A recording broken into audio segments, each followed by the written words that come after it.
Hello, everybody. This is Coach Aaron Saft in the Running is Life podcast. I've got a somber episode today as a friend, a brother in ultra running, and just an amazing human spirit has left us. I'm referring to Hunt Brumby. And if you knew Hunt, he was an amazing guy and an amazing story. And this episode is a tribute to him. I usually don't re-release episodes, but I wanted to pay homage and tribute to my friend, and I felt this was a good way to do it. This was a conversation I had with Hunt after he finished the Vol State 500K. Hunt was one of my athletes. I knew him way before that. He ran the Fontaine Dango. Was his first attempt at a pretty far distance, and Hunt wasn't a front of the pack. He wasn't a mid-pack. He was a back-of-the-pack guy, but his spirit was indomitable, and he just could keep moving forward no matter what the circumstances, and he proved that in the Vol State 500K, just like you'll hear in this conversation. It's really hard, and I'm getting emotional just thinking about it, just thinking about the fact that I won't hear his voice again. So I'm not going to say anything more on this episode about anything else going on. As I said, this is all about Hunt and just my memory to him. My love goes out to his wife and his son, his remaining family. He left us too early. Hunt was my age, which makes it really tough to imagine someone leaving us that early in life. So I'm glad I got to say I love you, my friend, and wish you well as you journeyed forward. He faced cancer with courage. I hope we can all face our endings just like Hunt did. Strong-willed, loving every ounce of life, and just being there for everybody else until the end. He really did make a difference in a lot of people's lives. He inspired so many. And I think you'll hear why when I re-release this episode. So I hope you enjoy this and get a little piece of who Hunt Brumby was. And so until next week, I'll leave you with my conversation with Hunt. I think we're both in the same boat of recovering from rather large expeditions. yeah, we are. Congratulations, by the way. That was a wonderful, wonderful accomplishment of yours.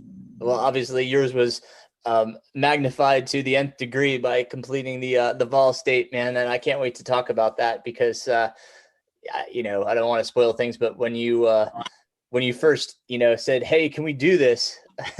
I said, "Well, yeah, I know you can." And you're so, but yeah, there was that question mark, like, this may be outside of my comfort zone or even outside of something I can do, but I had faith in you. So I'm so proud of you for doing it. We'll get to all of that. So, but let's start with you. Where do you come from? Where'd you grow up? All that good stuff. Yeah, man. Born in Georgia, but really spent most of my life in Western North Carolina, a small town called Murphy, North Carolina. Yes, sir. A little west of you. So last town in Western North Carolina. Grew up kind of small town playing sports. Football player. It was kind of what you did in Murphy. You either played football or you were really smart, and I'm not really smart, so I played football. Surprisingly, I did grow up in a running family. My father was a cross-country coach, actually coached a 4x800 junior Olympic gold medal team. Wow. Still ran college cross-country, full ride scholarship. And so even though I wasn't a runner, I was around it. So I always kind of had that outside view looking in with running throughout my childhood. After I graduated high school, I joined the United States Marine Corps. I really wanted to leave Murphy, and I thought that was the best way to see the world. Nice. Ironically, I didn't leave the South with the Marine Corps. I got in the Marines, and I was a Marine Corps Security Force Marine, and I had special duty. But that was the first time I really kind of started running. It was kind of a forced behavior, but I did run in the Marine Corps. We basically did a lot of stuff and timed it to about a 5K distance. I was really big going in the Marines, about 240 pounds, and they got me down to 180. And that's when I was fast for a Marine. I was about 18-minute 5K back then, and that was a long time. But 1997. But I thought I'd never run again. I hated it because it was, people sitting over my shoulder yelling at me, and I was running away from the yelling. But after the Marine Corps, I got out and I joined the Army National Guard while I was going to school because I thought, they'll pay for my school. And where I never left the South with the Marine Corps, I ended up in Iraq with the National Guard. Oh, wow. I spent 2002, 2003, I was in the initial push through. And we did our thing, but I was hurt in Iraq and I got sent home. And that's kind of where my first part of my journey began. I was kind of lost. When I came home, I was diagnosed with post-traumatic stress disorder, separated from the military, and spent a few years of kind of wandering around, wondering what I was going to do.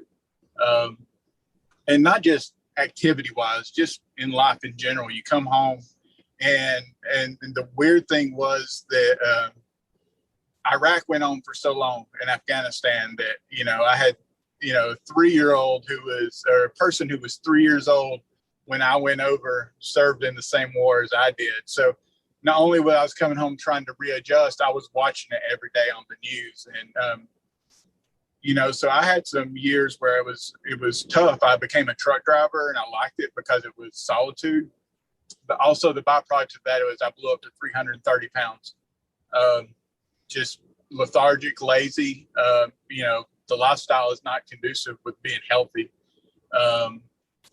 I quit that in 2007 at my father's request and came home again. And fast forward a little bit, one day I woke up and I said, I'm going to hike the Georgia section of the Appalachian Trail straight through, just the Georgia section. And granted, I was 330 pounds, but you have to understand when I looked in the mirror, I still saw a Marine. And so I set out to do that, and I made it one day. And it was the worst feeling in the world. I broke down, I cried. It was just, I wasn't who I was. Athletic growing up, a very accomplished Marine, very accomplished at my time in Iraq. And now I couldn't make it, first day I went 8 miles and it broke me. But from then I knew that time off was a big thing. I was working. So I just Googled hiking, and for some reason trail running popped up. I don't know why, but it did. And there was a race in Helen, Georgia, Helen Holiday Half Marathon. And I said, I'm going to do this. And honestly, I went and did that. And I was training myself, if you call it that. I was just going out and trying to run. And I was running at 330 pounds. I was hurting my legs. And I never did a run over 4 miles. And I went and did that on less than 1 month of training. And that wasn't even a full half. It was supposed to be, but I think it comes in at about 12 miles. It took me 4 hours and 45 minutes. And I was the last person across the line. And they had already taken down the arch. Oh. It never broke me. I always thought, I'm going to go on and do better things. So that's kind of a little bit about my lead up to running. It was kind of inspired by the military. And I mean, even though, you said last person across the line, when you first started that story, you smiled. And that was kind of the first time you smiled in that story. Yeah. What was in that smile? Man, the last few years of I've been running 2.5 years now. You met me way early on when I limped across one of your finish lines. So I think you tell that story too. I think you were calling back and like, hey, there's a guy out there with half his face tattooed. He may be dead on the trail. I knew where you were. Yeah. I'm easily identifiable. The smile is I found my tribe. I think it's important. And I've grown that tribe. When I first started, I found trail running and I stayed within that RDs and race directors and that groups of races. But what I quickly found was people weren't going to let me be what I was on my worst day. You know, when I talk about Iraq and the post-traumatic stress, and that still pops up, there's bad days, but my friends within the trail running community and the running community as a whole, they don't let that define me. They know the smile. They know that I'm a back of the pack ambassador. That's what I call it. I'm here you across the finish line. And I just remember that day as a feeling of accomplishment where I failed on the Appalachian Trail. I crossed that finish line, and it was one of the first accomplishments I've done since being home from Iraq. I mean, other than like getting married and stuff, but as far as personal, right. It was just, there was no medal that I needed. There was nothing I was easily, you know, I could go through later in life and finish a race and podium. It'll never replace that feeling because I fought for it. I struggled for it, and I still crossed the finish line no matter how bad I wanted to quit. And so obviously you finished that, and you knew that wasn't it, but what did you think was next, or what did you make next? The next thing, my very next race was a 50K. So 50K. You got to remember, and you met me in, I think Fontainebleau was March. Yes. So I did that half marathon in December. Okay. In January, I did the Cheehaw Challenge, which is in Albany. Okay. It's a very flat 50K. Took me 11 and a half hours. Same thing, cross the finish line. And in March, I went from I did Fontainebleau. Yep. So and we should probably give folks reference that you came from a completely flat 50K to Fontainebleau, which in the 50K is roughly about 6,000 feet of gain. With some good, you know, rugged trails and some good climbs in there. Yeah, I still hate you. That was not a good idea, and I don't suggest it. You know, the thing about me is I've got a lot of grit, and I think that's important for anybody who comes into the ultra world. I always hear a saying that it stopped being fun, so I stopped. Well, I'm here to tell you, it's always going to stop being fun. There's no way you can go out and run even a 5K at a hard pace and it be fun the whole time. The reward is what's fun. So I accepted early on that there was going to be times it was going to be awful, but I was going to keep moving. Because I remembered what that finish line felt like at Helen, and I wanted that over and over. It never bothered me that I was last. In fact, my first 5 trail races, I finished dead last. And I was proud of that because statistically, that's almost impossible to do without falling out. I wasn't trying or falling out of a race. I made all the cuts, but I finished last. And I was very proud of that. But yeah, it was just even fun. I think so. Fontainebleau, for the people out there, it took me 15 hours. I remember you being at the finish line. I finished ahead of 2 people that were in the 50 miler. And I was so proud of that. That was, Fontainebleau was when I really kind of felt like I had arrived in trail running. It was a battle, and it was a hard course. And then I knew I kind of belonged somewhere within the community. Absolutely. No. And, you know, there was a number of people that were waiting for you at the finish. You had already, you know, made enough friends in that short period of time that were waiting for you to finish. I mean, you know, from December till March, you know, they were done and, you know, just hanging out at the finish. They're like, Hunt's coming. And I was like, yep, he's coming. I think he's stuck on a mile 8 hill, but he's coming. No, I mean, that's the great thing about the community. And believe me, I'm nothing special. It's not that I came in with this magic formula and I made all these friends. It's that anybody can come into running or trail running, and you're going to find this support and these people. I mean, one of the guys was Alex Brown, who was there. And I believe Alex finished second that day. And Alex waited for me. Mm-hmm. And Alex made my race his own. I remember the second lap when I finished, I wanted to quit. And Alex set me down, gave me a beer, and gave me some ramen. And when I stood up, he goes, "How you feel?" So I feel a little bit better. And he pushed me back out on the course. It's everybody. We in the trail running community, we adopt other people's races as more important than our own, because other people's successes is what builds the community. And we're not talking about just numbers, or we're not talking about trying to bring Nike or these big sponsors in. What we're talking about is stories like mine. We're talking about trying to bring in people to overcome their personal battles, or some people who just need to celebrate a success. We want to see that. And I think, to me, that's more important. I wish I would finish dead last in every race I ever did if it meant nobody fell out of a race. Totally. And I would debate that, you're not special. I mean, to every race director, everyone in that race is special if they're doing what they're doing out of passion and love.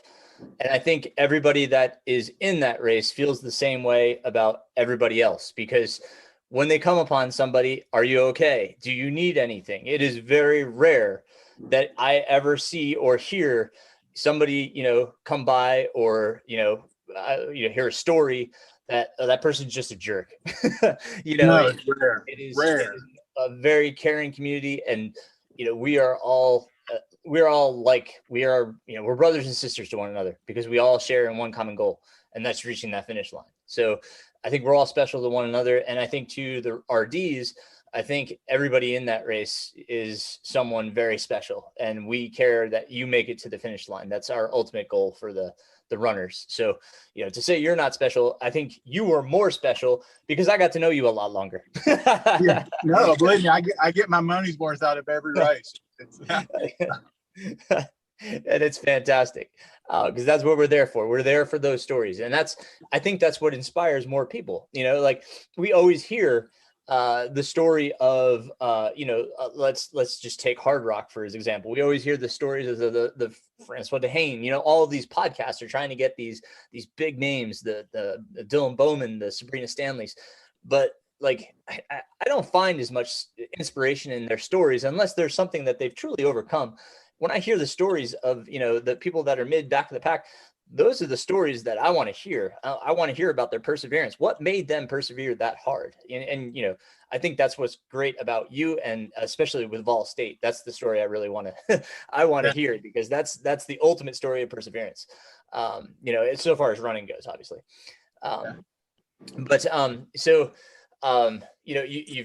We've talked about Fandango. You finished the 50K. Let's talk, in your development, you've obviously done a few, I think, 24-hour events as well, right? Like, yeah. I've done I've done Black Toe Run out of Tennessee, course. I've done Alabama Trap Trail. I did 12-hour. I really gravitate towards the timed races. I think they kind of reward, if you go into the 24-hour, it kind of rewards grit, because you can move slower at the start, but kind of inch your way up. And I tend to finish mid-pack in those, whereas straight trail race, I finish back of the pack. So I like the timed races a lot. What's been the longest distance to date? Aside from Ball State, I'm sorry. Aside from Ball State, I did 100K. I went to last year the Seven Trails Festival, the opening year Jason Green's race, and it was a 36-hour, basically anywhere as much as you could run up to 100 miles. I went out there, and I think I stayed on the course for right at 20 hours, and I finished my first 100K. Nice. And that was my longest distance race to date. I also have done Tunnel Hill 50 miler and finished Tunnel Hill 50. Actually, the same year that I did Fandango, I moved up and did. That first year was crazy. I over raced. I think I raced like 17 times that first year. Ultra Sign Up owes me money. But it was just kind of, I had that bug, and it was just like, how far can I go? How far can I go? And I still believe that, like, that's still my motivation. It's like, how far can I go? I just want to do it smarter and with a better training plan in place to help. Grit gets you so far, but proper training is that thing that pushes you over the top. Yeah. and we seem to have found a good balance, so far as running and walking goes. Now your job now requires a lot of walking, Yeah. but Yeah. it seems like we found quite the balance leading you up to Vol State. Obviously we kept you healthy going into Vol State. Uh-huh. Vol State was a totally different story, but we could talk about that. But let's talk about what was the impetus. What was the backstory? Like, where did you find Vol State, and why did that become your focus? Okay, so there's two parts to this. The first part is the where I found out about Ball State was I was at a race with Greg Armstrong was there running. It was a timed race. I'd basically heard about Ball State from podcasts in the past where they had guests on who did it, but Greg had run it, and I kind of picked his brain about it. And he looks at me halfway through it. He goes, "You should do it." And I was like, it kind of the first time anybody who looked at me and was like, "You should do it." And I laughed. He goes, "No, you would make it." He's like, "You should do it. It's life changing." So I sat and talked with Greg about it. The other thing is when I was, before I was even running, I read a book and Walk Across America. I don't know, by Jenkins. And it changed my life just because it wasn't about racing. It wasn't about running, but it was about his experience of walking across America back in, I think, the 70s. And he, just the people he met and how he really got to know people from the country. And I wanted a little bit about that. And the more I learned about Ball State, the more I knew that was as big a part of it as the race itself. And I really wanted to be a part of that. So that's where I kind of got the bug for it. Initially, I thought it was going to be, and that was 2 years ago, last year. And initially, I thought it was probably going to be 4 or 5 years out before I did it. And I kind of just, every year I kind of, let's say, have some cocktails and I sign up for the wait list. I wait till it's over and then I put myself on the wait list late and thinking you'll never get in. Well, this year I got an email. I think it was March. I think we got that email and they said, we're sorry to inform you. We regret that you accepted the Ball State. You know how Laz does. And that's when I immediately got a hold of you because I was looking for you to say, don't do it. And you did. I still remember I texted you and I said, what would happen if I tried to hike 314 miles? And your response was, I don't know. Let's see. I was looking for you to go, we're training for 100, Hunt. Don't do this. No, you pushed me into it. So I hit accept at that point. And I will say this, from the moment I hit accept, not finishing was never on the table. There was 2 ways I wasn't going to finish that race. One was they were going to have to call medically and have me pulled off the course because of the ambulance. The other, they were going to pull up in what they called the meat wagon or the van and say, you're going too slow, get in. But I was not going to personally quit. And that in itself is what turned into the battle that I had at Ball State. Nice. Now, Vol State, for those that don't know what Vol State is, can you just describe what the distance is, what is the course, etc.? Can you just give us that background? Yeah. So Vol State is a journey run. I think Laz doesn't even like to refer to it as a race. It's officially a race, but it's a journey run. It starts at Hickman Landing in Missouri. You get on a ferry, you cross the Mississippi, and you're in Kentucky. And it ends in Castle Rock, Georgia. So officially you run through 5 states. It's 314 miles or 500 kilometers or kilometers. So it's a long run. You get up to 10 days. Officially, there's no real cutoff, but basically you're required to cover a 50K a day for 10 days, and that would get you in at the bare minimum. So that's the bare minimum. They have what they call I'm sorry. So you go through Kentucky, which is a very short run, I think 10 or 12 miles. Then you go into Tennessee, which the majority of the races in Tennessee. It starts in northwestern Tennessee, kind of goes down southeast through the whole race, and then cuts east hard. you end up in kind of that area in the Chattanooga, Georgia area, Alabama area. That's where Castle Rock is. So through Kimball, Tennessee, and then you'll hit Alabama for a mile or so, and then to Georgia. So officially, you set foot in 5 states during this race. Nice, that's cool. Yeah. And how does directions work?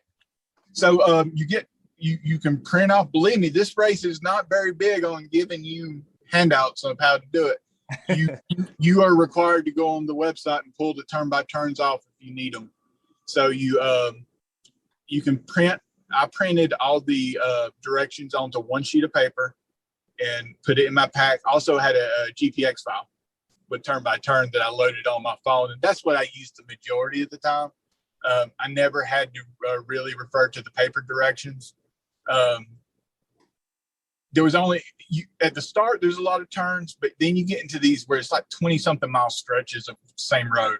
It's not for anybody who wouldn't do this race because they're afraid of getting lost. Don't be. It's a very easy. I did it first year and I was able to follow. I never once got lost. There's a lot of veterans on the course who have it just memorized. And I mean, so the first day or two, I was able to hook up with some and keep with them. But as I found myself alone, I just followed the directions on my phone. And talk about supported versus unsupported, which Laz terms something else. Yeah. So it's crude versus screwed. And I'm good because I get to talk about both of these because I started out in the screwed division, or I meant self-supported. And as it got towards the end of the race, I had some friends who finished and they came back and asked, "Hey, do you want support?"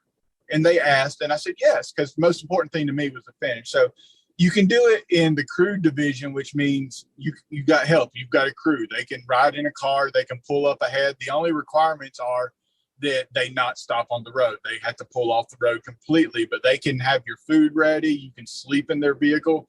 The vehicle cannot move you. So they can't drive you to a hotel or anything. So, but you can they can hand you water bottles every mile if that's the case. You're self-supported, you're on your own. You're supporting, looking for gas station foods, gas stations to be open. You're looking for Dollar Generals, which are the gold mines along the way. They're there. And there's also road angels. This race has been going on so long. The one thing I will say is while they build this as not having aid stations, that's a little misleading in the fact that about every 10 miles, there was somebody set up at their house or just left a cooler on the road. But a lot of people, they had signs that said, Ball Staters sleep on the front porch, All Staters come and rest. And that's really what the race became to me is it became a journey of learning how good people really are. That's awesome. That's so cool. We talked kind of before you started about like mental and framing it in a positive way. Because you had mentioned, just based on past and how you've dealt with ultras in the past, that you have to go dark sometimes. Yeah. What did you find in this one? So exact opposite. I'm so glad this is the first time. In the past, I've kind of fed on like Iraq, and in Iraq, if you were out, you had to get back because believe me, there was nothing good about getting stuck out in the middle of a city at night, so there was no choice, but there was some bad things that happened to me over there. So sometimes in a 50K, I would put myself there and it would just cause me to go dark, but keep me moving. Well, this race was way too big for that. If I go dark on day one, there's 7 to 9 more days of I can't be in that mindset. What I found here was I was overwhelmed by the goodness of people. For those who don't know, I'm very tattooed up to my face. I've got 50% of my face tattooed. If you didn't know me, I'm probably your stereotypical biker looking guy. And I was very concerned about that because this goes through small town country Tennessee. And I thought, well, these people may be nice, but they're not going to be nice to me, or they're going to be apprehensive of me, or I'm going to have trouble with the police. What I found was that when given the chance, people are just generally good. You know, there's always the exception, but for the most part, people pulled over every day and gave me water or gave me food. And they didn't know about the race. They just saw a guy on the road who was probably thought I was hitchhiking. And they stopped and they gave me food. I had people offer me rides. I had people who weren't set up as road angels who yelled at me during a rainstorm to get on their porch. So that took me to a very positive place I've never experienced before, that my heart was just filled with the joy of like, man, if you put we get so caught up in social media and everything, but just on the day-to-day, given the chance, these people are really good. Absolutely.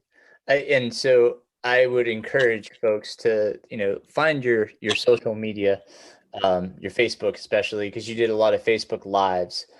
And you can talk about those because, I could tell you were in a good frame of mind by watching your Facebook lives, and what was coming out of your mouth was, just positivity and the exuberance that you felt for those that you had met. So if you want to just touch on, what prompted you to start doing all of those?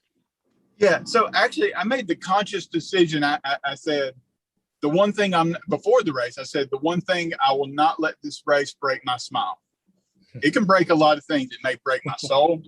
It may break my spirit, but it will not break my smile. And I said, I'm a rookie. So how are these people going to remember me? And the one thing I decided on was they'll remember me as the guy who smiles. So, and the one thing you learn in a race like this is pain is not an emotion. Pain is a byproduct of an emotion or a controller of emotions. But you can be in an extremely happy mood and be in a lot of pain. And I dealt with that a lot during this race. So, yeah, during this race, I just said, every person I meet, I'm going to smile and I'm going to be extremely positive. If they say, how are you doing, Hunt? I'm going to say, I'm doing wonderful. How are you doing? You're doing great. Listen, we're having a wonderful. How great is this that we get to choose to put ourselves in this discomfort? We acknowledge it as discomfort, but nobody's forcing us. We're not being forced on this march. We're not being forced to go through this. We chose to put ourselves into this discomfort. And then when we get done, we get to go back home to our comfort. So we are living a wonderful life. And every person I met, and it kind of called on, like, I started seeing comments like, how come he's smiling in every picture? And it's almost like he should be broke by now, but he's not. And so I kind of became that guy that I smile. And I still do. Like, at work, when I go to my job, I'm a supervisor, and no matter how bad the night is, I smile. We've got to be happy. That's a bare minimum. We can be happy and still deal with the discomforts of life, or the every once in a while, the depression, or, the day, but, we still can find a reason to smile. That's great. It was tremendous. Just to watch your Facebook Live videos, and, I would check in, of course, text you, just kind of, see how you're holding up. Just wanted to make sure you're still moving and okay. I was, I saw the reports. You can talk about what was bothering you if you'd like, because, go right ahead. All right, so we started, and day one was great. Day one, I put down 45 miles, and it was by design. So the first 12 hours, I did a 50K, or right at 30 miles. I did 30 miles, and that was great because that did my 24-hour total almost. The second 12 hours, I hit a bunch of rain, and but I still got 15 miles in that night. I also took a nap I laid down for 2 hours, but probably slept 30 minutes of it. The second day, we were going along, and we had stopped for lunch, and I felt a big pull in my shin, almost like a really bad shin splint. And I thought, well, I'll work it out. I'll just keep moving. And it got worse as the day went on. And I got to a point where we were in Pine City, and I had to make the call to stop and go into a hotel. And I was separating from a group that I had hooked up with, and I hated it, but I was limping. I mean, it was bad limping. And so I went into the hotel. I remember making a promise to you that I wouldn't make any decision among the race on the empty stomach or at the very low point. So I said, I'm going to go sleep for 4 hours. I went into the hotel. I slept for 4 hours, got something to eat. I woke up and I said, I'm going to make a push, but today's the day. If at the end of the day I'm not moving, I'm not going to keep going and quit on day 7. So it's either going to be quit day 3 or make it all the way. And so I moved that night, and it was a limp. So I would limp for 2 to 3 miles. I would get going. To give people an idea of my speed, 22 minutes was a fast mile. Some of the miles hit 30-minute range. If you go back, anybody who's Strava friends with me, I've got it loaded. It's like 50 different runs, but you can look at my mileage times and they're not like what you would think, but 22-minute miles felt fast. They felt like 8-9-minute miles. I just kept moving. I got into a place, I was right up against what they call Oprah, which is the cutoff. But that kind of was a blessing. That broke my race down into 12-hour segments. I knew at the end of that 12 hours, I had to be ahead. And I continually, my shin continually got worse, and I continuously kept moving. And afterwards, I'm still dealing with it a little bit, but it's gotten a lot better. So I think it was just, actually, I don't think it was a shin splint, but more of a tendon issue. Gotcha. Yeah. I mean, you fought through that. That was pretty incredible. I mean, pictures of you with ice bags 3 or 4 times a day. Yeah. So my routine is in the morning, I would ice my feet, which is extremely painful for anybody who's just stuck their feet on ice, especially after they've been pounded. I would buy a bag of ice and I would stick my feet on it. I'd also stick a bag on my shin. I would have to do that to 3 to 5 times a day, just to keep moving. And what I was doing was numbing my shin, numbing my feet, so I could keep moving. The big savior for my feet was day 3. My friends from Nashville. That's when day 4. I decided to go crude at that point, and the reason being, I hadn't yet picked up a crew to help me, but my friends from Nashville said, "We'll come down and fix your feet." And it's Becca Jones and John Cox. And they came down, drove all the way from Nashville, and they pulled over on the side of the road. They set me down, brought me Dairy Queen, and they just worked on my feet, which God bless anybody who touches feet after that many, miles. And I didn't have a lot of blisters, but I had some, and they just basically massaged my feet out, fixed what I had, brought me fresh socks, and it was a rejuvenation. And my shin, though, never got better. It was just basically I had to put it out of my head. But around day 3, which I think is around when you hit Tracy City, it just kind of became the norm. My body accepted what I was doing. Day 3 and 4, my body said, okay, it's still going to hurt, but we know we're not going to stop. And it's amazing what your body will do if you just ask it to do it. So I kept putting down 22 to 26-minute miles and just kept it going. And believe me, there's nothing more painful than running/walking that slow for 314 miles. You feel every step. I would look down at my watch and it would say I'd be on my run and it'd say 1.6 miles. And I'd be like, okay, I've got 3 miles to the next, stop. And it seemed like 30 minutes went by. I'd look down and it'd say 1.8 miles. It would literally, my mind was so gone that what felt like forever, and I'd go 0.2 miles. So it took a lot of mental stamina. And I use the word stamina. Toughness, anybody who joins that race has toughness, but stamina, it just took it to put up with that for that many days. Absolutely. I mean, and you're going this long, both distance and in time.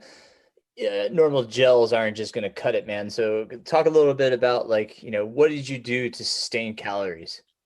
Yeah. So the first part of the race, I was, like I said, when I was doing it self-supported, gas station food became my friend. Now, remembering coming up on the weekends when we would do our long run hikes, I would purposely eat gas station food. I wanted to prepare my stomach.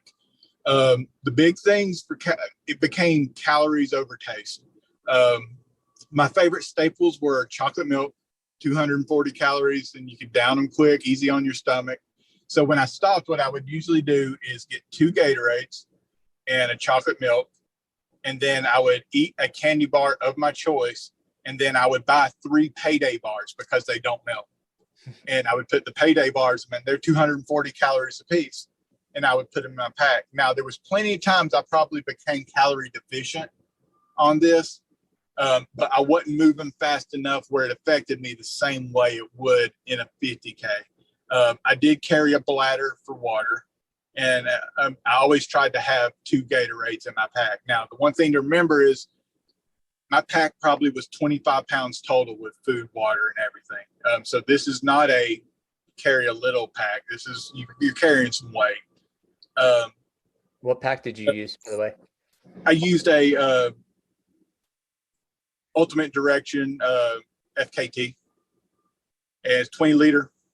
So really worked out well. Didn't have any rubbing, didn't have anything. My only concern was at the start, the bottom belt. You know, I'm a big guy.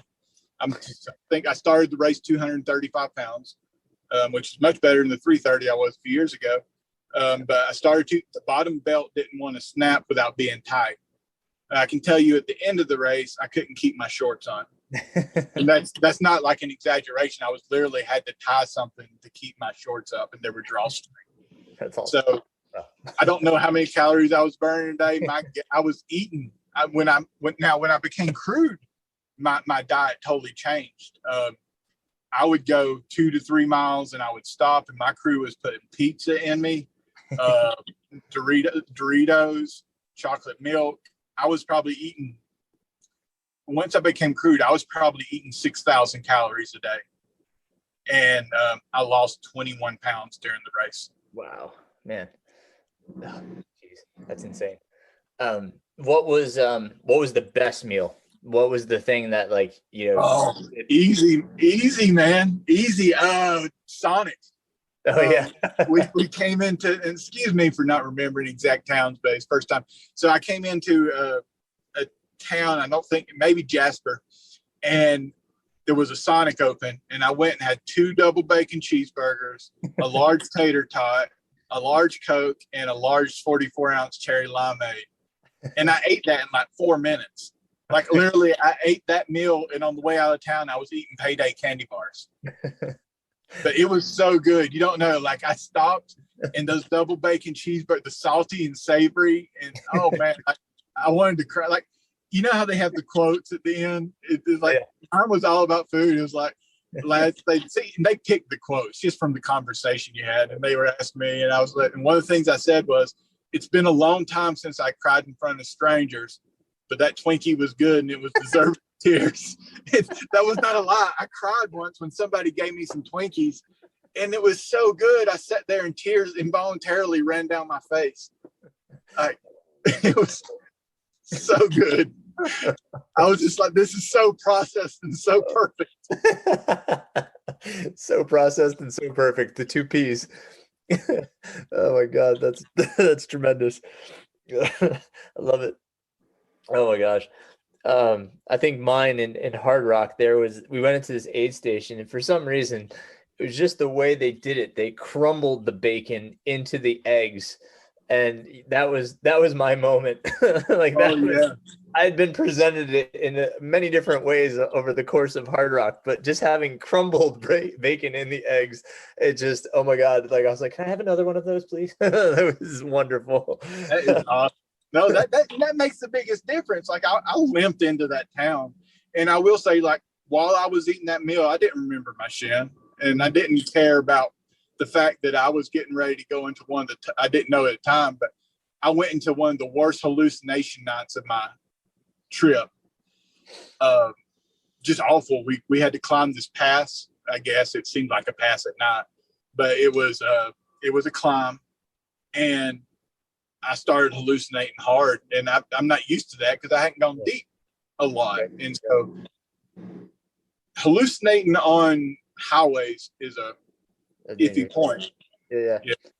And were they? I mean, were they abstract enough that you knew they were hallucinations, or did they? Yes. Well, yes and no. So I was climbing this pass at night, and I was just tired beyond belief. Like I think I was doing 35-minute miles, but I had to keep moving. And it was a 4-lane. It was 4 lanes, and I had shoulder, which was good.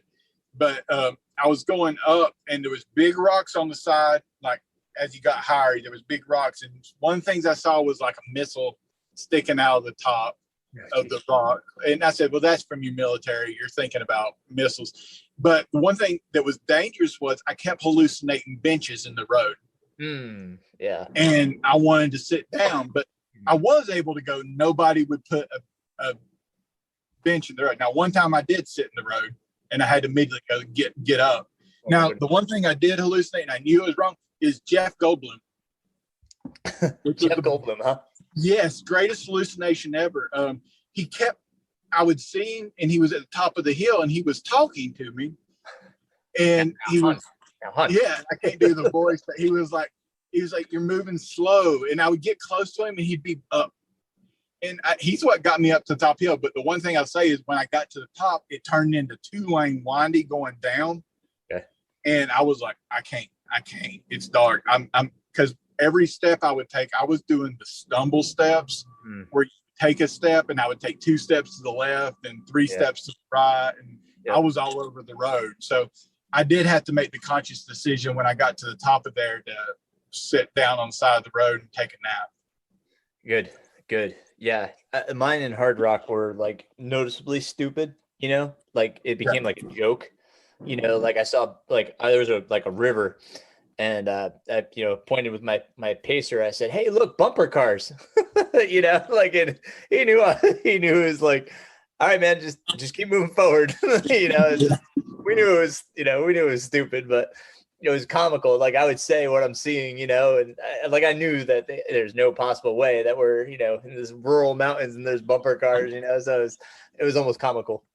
No, I'm just happy I finally had them. Like I've gone this long without. I was like, the only thing I didn't want was snakes. I was like, please don't be snakes. Please don't be snakes. Right. Yeah. No. And even then, you got tricked because it's the highway, and you would see snakes, like mostly dead, but you would see them. So every piece of rubber from a tire looked like a snake, and they warned me that this would happen, and it happened. Was you would step on one, and because there's radial sticking out, it would snap up and hit you in the shin. And you would think I got bit by, and sure enough, they called it a road snake. Yeah, it happened to me, and I screamed. Yeah, not very tough. I mean, all of us have that fear, like you're running the trail and you just hit a stick, and you're like, "Oh, I got bit." No, I mean, especially after your last experience, I can only imagine. Oh yeah, well that one was it took a while for no stick to look like a snake ever again, but I definitely out there I wasn't as worried about the live the animals out there as much. I mean, it was more all like marmots and those pikas and stuff, so it wasn't anything too bad. But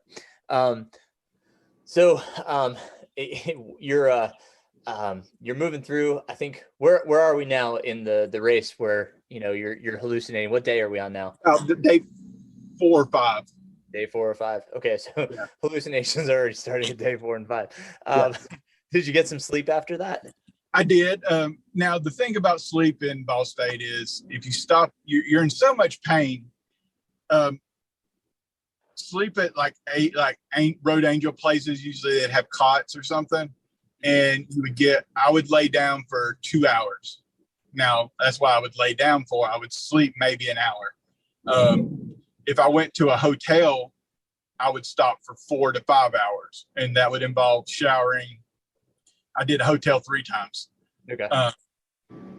And that would involve showering, icing, and sleep for maybe 3 hours. Of that, I would sleep an hour and a half to 2 hours. I think during the whole 9 days plus, I slept 5 hours in 9 days. Oh my gosh. At the end, we were doing an hour. Like I would do is because I was so close to cutoff that I would run for 12 plus hours, and then they would put me down for an hour, and then I would run for 12 plus hours, and they'd put me down for an hour. So, man, that's crazy. And so, you know, you got your crew, and now you've got kind of a sleep plan. They're feeding you, so you're moving. So how did the mileage start to break up? Because you know, I imagine you can't conquer as many big chunks at a time. How'd that go? So what we did was, like I said, at this point, I was within. I never fell behind cutoff. That's one thing I'm very proud of. But I never pulled way ahead other than the first day. So at this point, I was within 4 miles of the official cutoff. That's how they do it, by mileage. And it was 4 miles ahead of cutoff. And so we just broke it down into 12-hour races. I knew I had to cover X amount of miles, 31 miles, 16 miles every 12 hours, which sounds easy, but until you're 5 days into a run, it's not. So they would just set me down and we would look at what's coming up. At this point, we were getting close to we were in the rolling part of Tennessee, getting ready to go into some of the climbs. It was just basically, I would break down. I would say, okay, I got to cover 16 miles before I can even think about sleeping, but we want to get some bank. So at 16 miles, they say, okay, you're good. Give me 1 more mile. That goes in the bank. Within that, we were going about 2 to 3 miles before I would stop and rest. So every 2 to 3 miles, they were pulling a chair out, giving me 5 minutes. And they were feeding me. Like I said, I'd stop and there was a piece of pizza in my mouth, or a bag of Doritos, or candy bar. It was something every 3 miles. They were keeping me. So once I became crewed, it kind of went on autopilot, the races. I didn't have to think as much. I just had to run. So going back next year, my goal is to finish unsupported so I can have that experience. But yeah, so it was, when it became tough was a mile 270, we came into Mount Eagle. And Mount Eagle is in between Chattanooga and Nashville. And that was a tough climb. That was about 3 miles of climbing. But that's where we also found something extremely surprising, was I had climbing legs. The fastest miles I put down during the race were on both the climbs. Nice. Yeah. So like all of a sudden I was just like, I don't want to do this. There was no shoulder on Mount Eagle. So you're literally, I did it at night, but you're climbing. If a car comes at you, you've got to jump in a ditch, a step down, or against a rock. It's not safe. So I was like, I'm just going to do this as fast as possible. Yeah. So my crew went ahead. I climbed. I got up there and I saw my crew's car, but I knocked on the window. They were asleep, and they're like, "Whoa, not expecting you for 30 minutes." I was like, "No, I can climb." So I did that, and it was amazing. I really wish, it's fun to say, I wish there would have been more hills at the end. I would have finished faster. That's awesome. I think the other thing we'd probably be remiss not to talk about is the heat. This race is known for the heat. Can you talk about what it was like during the days? Yeah, so I will say this year was one of the more milder years, but we had a couple days. I looked down and I think real feel was like 105. I think it was 90 something degrees with a real feel of 105. You kind of, it's just a state of misery that's hard to describe, but you've got 2 choices. There's no turning on the AC. So you either just move or you just get suffocated by it and it ruins your race. I think the big thing for me was the fact that I was being positive and I never let it break through that, but I just slowed down. Daytime miles were extremely slow. Nighttime miles were where you made up ground. A lot of times I would do 15 or so miles during the day, and I'd do 20 at night. And that's how I stayed ahead. For most of the days, the temperatures, if it didn't rain, were in the mid 90s, with a real feel of about 8 to 10 degrees higher. Nighttime was 70 something to 80 degrees. Did you have any type of cooling with your crew? Did they do anything to help, like ice bandanas or anything like that? Towards the end of the race, I did pull an ice bandana. We did ice a lot for the most part. Now, one thing that really helped was, like I said, I carried a bladder. It was insulated. So every time we'd go by a gas station or with my crew, I would fill that with ice, even though I had a crew. And that would keep my back completely cool, even though I didn't have to carry that water. I still did. And that was a big deal. The one piece of advice I'll have, especially anybody who does journey runs or multi-day hikes or anything like that, is your core temperature should be, it's as important, if not more important than your nutrition and everything, because if you get too hot, there's no bringing it back. You're done for at least 4 to 8 hours. Right. Yeah. It's not a good thing to be. And I saw people who were overheated. Right on. Did you do anything to protect yourself from the sun? Because I mean, there are stretches out there. I did. Yeah. So I did. I ordered a umbrella, a UV umbrella, actually a hiking. It's carbon fiber, the whole deal. And it was $38 umbrella. But the umbrella helps a lot because there's a few the next to last day, there's a stretch called the meat grinder. And it's basically 21 miles of pure open road. It goes into earlier I said it goes into Tracy City, which is right before Kimball and all that. And it's pure, there's no shade. Ugh. There's zero shade for 21 miles. I mean, there's a couple, there's no real gas stations that are really open. You come into $1 General. The Dollar General actually knows about the race and will let you sit in their break room. Nice. Awesome.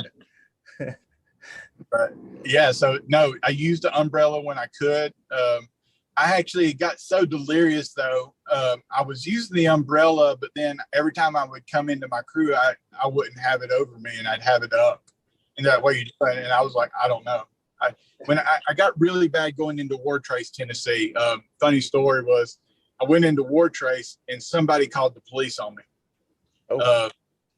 And somebody said, there's either somebody who's drunk or delirious stumbling around downtown. So a cop pulled up. He's like, we got a call. I was like, yeah. He's like, well, somebody's drunk or delirious. I said, that's me.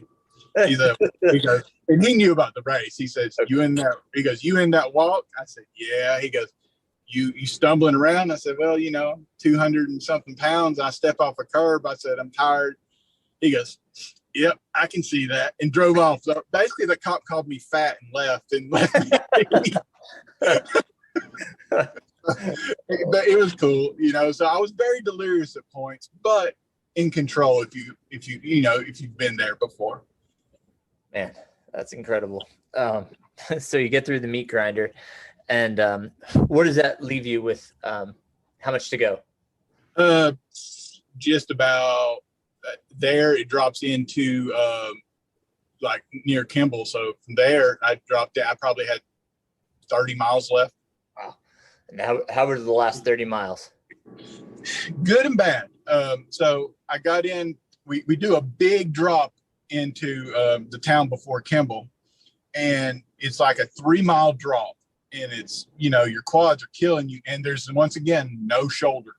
I'm talking 6 inches of a rumble strip is what you're working with, and cars coming at you. And I did that in the daytime, so there was a lot of traffic coming at me. The one saving grace was I did it on the weekend, so I wasn't dealing with rush hour or anything, but I dealt with a lot of cars. So you're kind of hugging rocks as you're going down. So what I would try to do is run. When I saw cars coming, I would hug the rock, then keep running.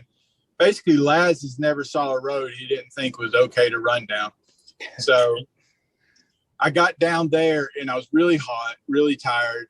There was a road angel. We sat and talked to him for a few minutes, and then I moved on into Kimball. Now, where it became good is at this point, people kind of were adopting me and, kind of keeping up with me on social media. I got to Kimball and there were a lot of people at the hotel. At the hotel, you have 14 miles left, and they were there to cheer me on. So I stopped in Kimball, went ahead and got my room from after the race, and made the final push to Sand Mountain. So you go from Kimball, you cross the bridge at South Pittsburgh, the Big Blue Bridge, which is kind of iconic. Hold on one second, Aaron. Okay. Yeah. Let's make sure if I say y'all didn't have a roll hanger, I just a roll hanger right there down forward. Oh. Okay, I just make sure it's okay. All right, sorry. All good. So I had 14 miles left. I made the push there, and then at the point when you hit Sand Mountain is a 3-mile climb again, and you've got 6 miles left in the race. And so you basically you do a 3-mile push up the mountain, then it's like 3 miles of cornfield and trail, and you're at the rock. Man, that's awesome. So how far out can you see the rock? How far can you see from the rock, or how far? So when you're approaching it from last second, you pop out of the cornfield in these woods, and then there they are. And Laz does the thing where he's like, 1 more mile to go, and then you hit another sign. No, now just 1 more mile. Then another sign. No, just real. And what he's done is he's put the signs 0.3 miles apart, but you're so delirious and you're moving so slow, you think you've gone a mile each time. Oh yeah. So it's just kind of one last joke and one last kind of like, I hate these people. And you get to the end, and they walk you out to the rock. They take your picture, and I hit it at night, so you couldn't see a lot off of it. But then they sit you down, and you get to talk to Laz. So, and he does this thing where he asks you if it hurt as bad as you thought it was going to do, and then basically gets your overall feelings about the race, and it kind of, grants you your 10 minutes with him to kind of talk back and forth. And I honestly don't remember a lot of the conversation because I was so out of it, but I remember, him kind of being what I felt was proud of me, because before the race, he asked me if I'd ever done any of his races, and I told him I'd done Strolling Jim, the 40-miler. And then I told him I DNF'd it, did not finish. And he looked at me and he goes, well, it's not looking good for you then, because Strolling Jim has a 95% completion rate, and I don't see you doing well in this. And so that was kind of that push. I got to the end. I was like, you remember what you said? He was like, I got to build you up. So, Oh man, that's awesome. It was a proud moment. Yeah, absolutely. That's a huge congratulations. That's amazing. I mean, that you think about what percentage of people are ever going to do that race, and it's incredible, to have the finish and already be thinking about next year. That's awesome. I've already signed up as long as I make it in through the lottery, but if I don't, I'm sure I'll make it in through the wait list. I mean, it happens every year. So no, next year, the goal is under 8 days. So I want it to start with a 7. And do it screwed, right? Yeah, and do it screwed. No, there's just no reason I should. I think without my shin acting up, I think I would have finished in the 8s, like the high 8 day. I would have came in under 9 days. And I think with a little more fitness under me, I think 7 days is definitely possible. 7 days and change. That's tremendous. I hope some people pulled some stuff away from this conversation, because there's a lot there. You brought a lot to the table on this one. That was tremendous, both in your attitude, in what you were doing and how you did it. So, tremendous job, Hunt. That was, I was so proud of you when I saw that post. It's so cool. Absolutely so cool.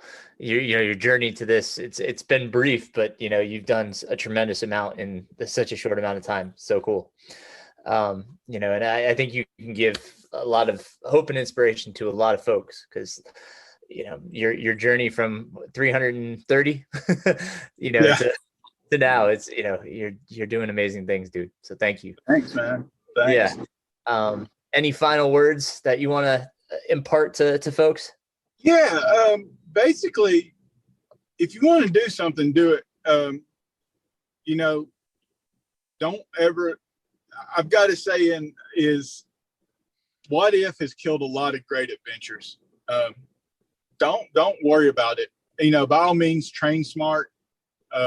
Look for that avenue, whether it be with a coach or a training plan. I suggest a coach, but look for that consistency. Put in the work, but don't worry about the outcome so much as take time, live the adventure, and push yourself to a limit. If you dreamed about doing something and you have the opportunity, go ahead and roll those dice and take that chance. Well said. Where can people find you on social media? Yeah, so Big Boys Trail and Try at Instagram, and on Facebook. If you'd like to hit me up, it's Hunt Brumby at Facebook. By all means, if I see you're a runner, I'm going to accept you. If you have any questions about Ball State or any other race, I'm happy to answer for you. Yeah, you can definitely check out Hunt's results on Ultra Sign Up. He's done a smattering, that's for sure. If you would like to live in the 40-something percentile on Ultra Sign Up, I am your man. Oh, man. I've really enjoyed our conversation, Hunt. And again, I'm super proud of you, dude. Tremendous job. Thank you. And thank you for putting in the work with me. That means a lot. Oh, absolutely, man. I love you. I love you too, man.